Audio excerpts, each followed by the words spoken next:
قبل كل شيء بتحيتنا الرائعة. السلام عليكم ورحمة الله وبركاته. موضوعي معكم اليوم فريضة العالم في إصلاح المجتمع. يا أشبال الأمة الإسلامية، قلبوا صفحات تاريخكم الماضي وأمعنوا فيها واقرؤوها بالصبر وصرحوا طرفكم فيه وجولوا في فصوله وأوراقه، فتجدون أن مستقبل الأمة الإسلامية رهين بطموح العلماء إلى المثل العليا. ولا شك أن العلماء هم مستقبل الأمة، بل مستقبل العالم والإنسانية كله.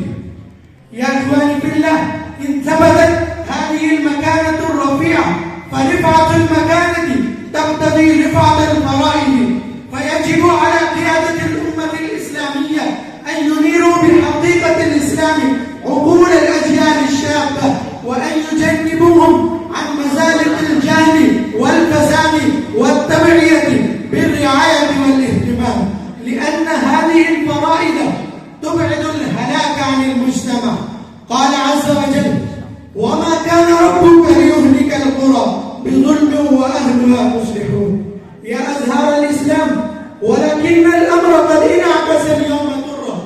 لا ينكر عصرنا الراهن أبطالا من يدرك الظروف الحديثة ويطلع على مكايد الأعداء ونواياهم الخبيثة، بل نحن اليوم مشاجرون فيما بيننا، والأعداء قد ألقوا المراسي لتشتيت مجتمعاتنا ولتفريق شملتنا. يا معشر الأحبة، إن مجتمع الإسلامي على جرف هار يكادون أن يسقطوا في النار، فيجب على قيادة الأمة الإسلامية أن يعاملوهم بالرفق واللين وأن يبعدوهم عن الردة والطغيان، وأن يكونوا لهم قدوة في الدين والخلق والخطاب الجامع لا المفرط.